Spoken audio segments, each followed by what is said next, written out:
اندھیری میں گھبراؤں گا جب تنہا،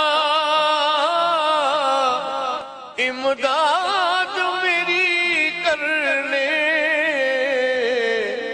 آ جانا رسول اللہ۔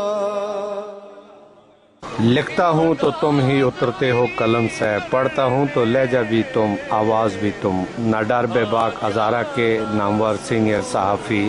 جمیل صادق مرحوم کی پہلی برسی ان کے آبائی حلقے داتا مانسہرہ میں عقیدت و احترام سے منائی گئی۔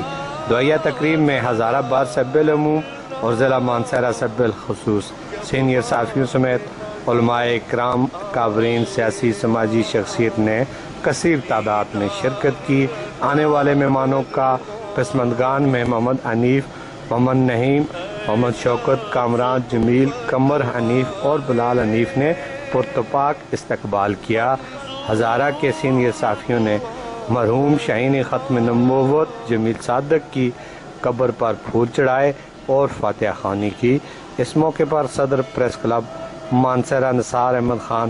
سابق صدر طاہر شہزاد، حنیف آوان سمیت دیگر نے مرحوم جمیل صادق کی خدمات کو سراہتے ہوئے کہتے ہیں اور ختم نبوت کے حوالے سے بھی ان کی بہت زیادہ خدمات ہیں۔ انہوں نے جو ہمارا پریس کلب کا جو آخری جب ہم اسرائیل جو موجودہ ہے، جس دن ہم اسرائیل کو فائنل کر رہے تھے، اس میں کمیٹی تھی، میں بھی اس کا ممبر تھا اور وہ بھی اس کے ممبر تھے، تو ہم بیٹھے ہوئے تھے، تو انہوں نے جو تمام باتیں تھیں انہوں نے بڑے آسانی سے ان کو کہہ دیا کہ کوئی بھی قادانی جو ہوگا وہ پریس کلب کا ممبر کبھی نہیں بن سکے گا، اور پھر اس کی بات ان کی بات کو ہم نے اس کو جو ہے وہ تقویت دی، اور آج جو ہے وہ پریس کلب میں ان کی یہ بات جو ہے وہ ایک روزے روشن کی طرح یہاں ہے۔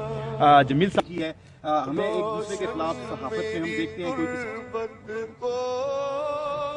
ہمیں ان سے بچھڑی ہوئی ہے تقریباً 1 سال ہو گیا۔ آج ان کی صادق کی پہلی برسی ہے،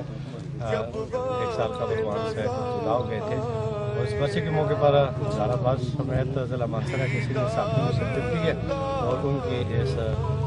آخری آرامگاہ پر ہم موجود ہیں۔ ہم یہ سمجھتے ہیں کہ موت ایک حقیقت ہے، اس کا انکار نہیں کیا جا سکتا، لیکن جمیل صادق جتنے عرصے کے لیے دنیا میں آئے ایک نام پیدا کیا۔ رسوا